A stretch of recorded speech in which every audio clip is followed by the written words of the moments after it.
Review សួរប្រិមត្តតែងតែគ្រប់គ្រងលើ YouTube Stand Up Channel របស់យើងខ្ញុំចាស់ថ្ងៃនេះផងដែរសូមលើកយកព័ត៌មានក្តៅៗមួយទៀតចាស់តាក់ទងទៅនឹង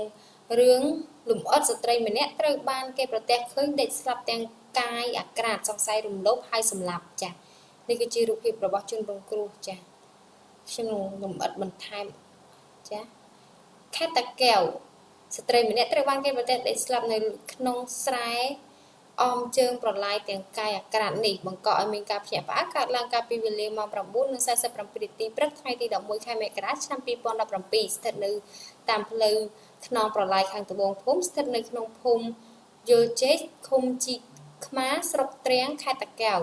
បើតាមសមត្ថកិច្ចបានប្រាប់ឲ្យដឹងថាបន្ទាប់ពីទទួលដំណឹងថាមានករណីស្ត្រីម្នាក់បានដេកស្លាប់ទាំងអាក្រាតកាយនៅក្បែរខ្នងប្រឡាយនោះមកកម្លាំងសមត្ថកិច្ចនៃអធិការដ្ឋាននគរបាលស្រុកទ្រាំងនិងកម្លាំងអាវុធហត្ថស្រុកបានចុះទៅដល់ទីកន្លែងកើតហេតុធ្វើការត្រួតពិនិត្យដែលមានការចូលរួមពីលោកវីរៈសេនីយ៍ត្រីមាសទេននាយករងការិយាល័យបច្ចេកទេសវិទ្យាសាស្ត្រនៃស្នងការនគរបាលខេត្តតាកែវដែលបានចុះទៅដល់កន្លែងកើតហេតុក៏បានរកឃើញវត្ថុតាងមួយចំនួននៅចន្លោះពី1 ម៉ែត្រទៅ2 ម៉ែត្រក្បែរសាកសពក្នុងនោះរួមមានស្បែកជើងផ្ទាត់ពណ៌សមួយគូ7គោមកញ្ចប់បារីសេកមួយនិងលុយ500រៀលនៅក្នុងចាស់សំដៅនៅលើដីចំណែកនៅលើសាកសពសមត្ថកិច្ចជំនាញបានធ្វើការស្រាវវិจัยបានរកឃើញមានស្នាមដាច់ទ្វារមាសប្រវែង1 សង់ទីម៉ែត្រក្រៅពីនោះគឺពុំឃើញចាស់ពុំមានអ្វីគួរកត់សម្គាល់នោះទេបើតាមការឲ្យដឹងថាលោកវីរៈសេនីយ៍មាសទេននាយកការិយាល័យបច្ចេកទេសវិទ្យាសាស្ត្រនៃ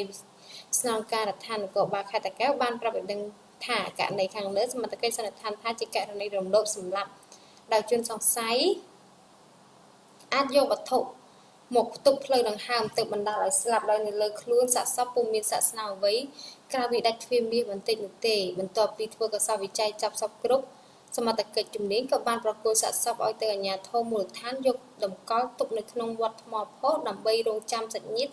យកទៅធ្វើបុណ្យតាមប្រពៃណីសូមបញ្ជាក់សាកសពស្ត្រីរងគ្រោះពុំមានអ្នកស្គាល់អត្តសញ្ញាណនោះទេសពជនរងគ្រោះមានអាយុប្រហែលជា30ជាងទៅ30មានកម្ពស់1.50 ម៉ែត្រសម្បូរសណ្ដែកបាយពាក់អាវក្រឡា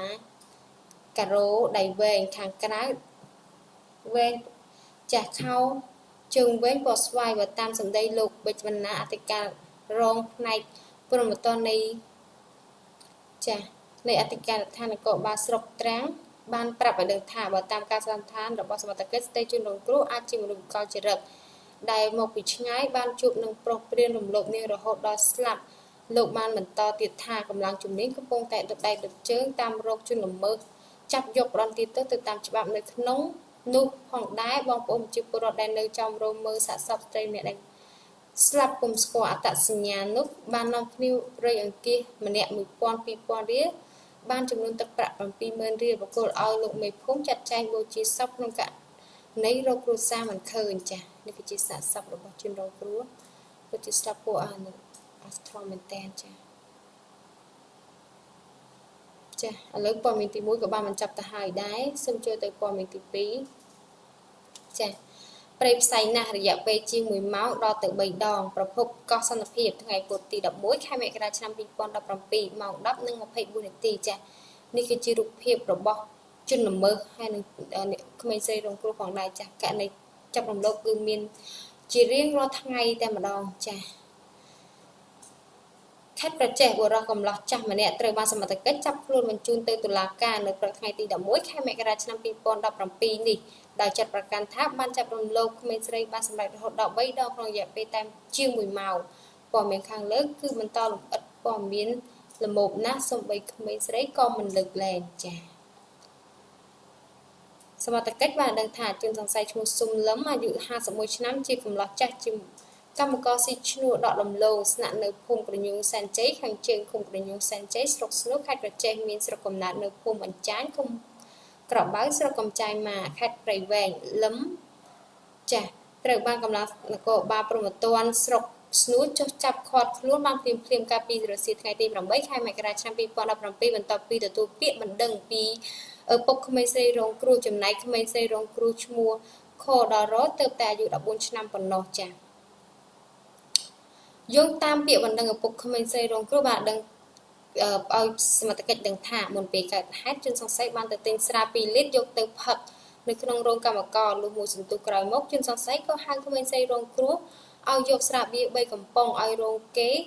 នៅរោងកម្មករពេលក្មេងស្រីរងគ្រោះយកស្រាបៀរទៅឲ្យជនសង្ស័យក៏បានធ្វើសកម្មភាពចាប់រំលោភរហូតបានសម្រេចដល់ទៅ3ដងក្នុងរយៈពេលជាង1ម៉ោងប៉ុណ្ណោះហើយថែមទាំងបានគម្រាមសម្លាប់ចោលមួយពូជទៀតបើសិនជាហ៊ានយករឿងនេះទៅប្រាប់គេចា៎សមត្ថកិច្ចបញ្ជាក់ថាក្រោយពេលចាប់ខ្លួនជនសង្ស័យបានសារភាពថាជនសង្ស័យពិតជាធ្វើសកម្មភាពរំលោភក្មេងស្រីរងគ្រោះបានសម្រេចរហូតដល់ទៅ3ដងពិតប្រាកដមែនចា៎ឥឡូវព័ត៌មានទី2ក៏បានបញ្ចប់ទៅហើយដែរចាឥឡូវសូមជួយទៅព័ត៌មានទី3តកតងទៅនឹងតុលាការឃុំខ្លួនកីឡាករប្រដាល់ម្នាក់ដែលស្រវឹងទឹកថ្នោតជូរហើយចូលទៅអោបនាងក្រមុំអាយុ16ឆ្នាំដល់ក្នុងបន្ទប់ដេកចា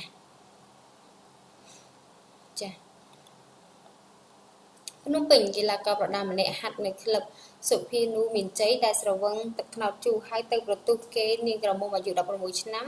ត្រូវបានចៅក្រមស៊ើបសួរដំបងរាជធានីភ្នំពេញចាស់សាលាចាស់សំតោត្រូវបានចៅក្រមស៊ើបសួរសាលាដំបងរាជធានីភ្នំពេញនៅរសៀលថ្ងៃទី11ខែមករាឆ្នាំ2017នេះបានសម្រេចឃុំខ្លួនដាក់ពន្ធនាគារដើម្បីរងចាំការស៊ើបអង្កេតបន្តទៀតចា៎ហេតុការណ៍នេះកើតឡើងកាលពីវេលាម៉ោង 1:30 រំលងអធ្រាត្រឈានចូលថ្ងៃទី8ខែមករាឆ្នាំ2017នៅជំនួយផ្ទះជួលស្ថិតនៅភូមិវាស្បូវសង្កាត់វាស្បូវខណ្ឌច្បារអំពៅចាស់ជនសង្ស័យឈ្មោះឌិនឆៃណាអាយុ25ឆ្នាំជាកីឡាករប្រដាល់នៅក្លឹបសុភានូមានជ័យស្នាក់នៅភូមិកើតហេតុមានស្រុកកំណើតនៅស្រុកអន្លង់វែងខេត្តបន្ទាយមានជ័យចំណែកជនរងគ្រោះអាយុ16ឆ្នាំមុខរបរសិស្សស្នាក់នៅផ្ទះកើតហេតុខាងលើចា៎នៅសង្កាត់វាស្បូវខណ្ឌច្បារអំពៅចា៎ម្ដាយជនរងគ្រោះអ្នកស្រីអ៊ុនរ៉នអាយុ43ឆ្នាំបុគ្គលិកជាមុខរបរជាបុគ្គលិកអនាម័យក្រុមហ៊ុនមួយបានប្រាប់ថាមុនពេលកើតហេតុកូនស្រីគាត់ដេកនៅក្នុងផ្ទះជួលខាងលើជាមួយប្អូនស្រី3នាក់ទៀតក្រោយមកស្រាប់តែជនសង្ស័យបានចូលទៅដេកអោបកូនស្រីច្បងរបស់គាត់តែនាងមិនបានចាប់អារម្មណ៍ទេតតែពេលភ្ញាក់ដឹងខ្លួនឡើងទៅបត់ជើងតូចមើលទៅមិនមែនជាបងប្អូនក៏ស្ទុះចេញស្រែកផ្អើលឆោឡោហើយកូនស្រីរត់ទៅគោះទ្វារបន្ទប់គាត់ទៅគាត់ដឹងហើយទៅប្តឹងសមត្ថកិច្ចឲ្យជួយអន្តរាគមន៍ទៅចាប់ជនសង្ស័យនៅពេលនោះតែម្ដងចា៎សមត្ថកិច្ចបញ្ជាក់ថាជនសង្ស័យជាកីឡាករប្រដាល់សេរីវឹកហាត់នៅក្លឹបសុភានូមានជ័យឡើងប្រកួតបានចំនួន10ដងក្នុងនោះឈ្នះ8ដងនិងចាញ់2ដងមុនពេលកើតហេតុជនសង្ស័យបានទៅផឹកទឹកថ្នោតជូរជាមួយមិត្តភ័ក្តិនិងឪពុកមារបស់ក្មេងស្រីរងគ្រោះចាស់ជនរងគ្រោះសរុបទាំងអស់គ្នា3នាក់នៅផ្ទះមិត្តភ័ក្តិនៅក្បែរផ្ទះជនរងគ្រោះដោយទឹកផឹកទឹកថ្នោតជូរអស់20លីត្ររហូតស្រវឹងជោគជាំហើយស្រាប់តែបាត់មុខឪពុកមាជនរងគ្រោះដែលអង្គុយជាមួយគ្នានោះទៅព្រោះគេក៏ដើរទៅរកកចូលច្រឡំផ្ទះរបស់ជនរងគ្រោះចាស់ពេលនោះជនសង្ស័យដើរចូលទៅស្រែកហៅឪពុកមារបស់ជនរងគ្រោះតែអត់មានអ្នកឆ្លើយក៏ចូលទៅដេកអោបជនរងគ្រោះតែកំពុងដេកជាមួយប្អូន3នាក់លុះពេលជនរងគ្រោះដឹងខ្លួនក៏ស្រែកជេរនិងយករឿងហេតុប្រាប់ម្ដាយហើយម្ដាយក៏ប្តឹងនគរបាលឲ្យឃាត់ខ្លួនតែម្ដងក្រោយពីសមត្ថកិច្ចហៅជនសង្ស័យទៅសួរជនសង្ស័យបានសារភាពដោយការចាប់ប្រកាន់ពិតប្រាកដមែនចាឥឡូវព័ត៌មានទាំង3រឿងនេះក៏បានបញ្ចប់ទៅហើយដែរអរគុណប្រិយមិត្តដែលតែងតែចំណាយពេលវេលាដ៏មានតម្លៃតាមដានទៅលើ YouTube Stand Up Channel របស់យើងខ្ញុំដើម្បីទទួលបានព័ត៌មានថ្មីក្តៅទាន់ហេតុការណ៍នោះសូមជួយ Subscribe លើ Channel របស់យើងខ្ញុំផងចាសសូមអរគុណក៏សូមជម្រាបលា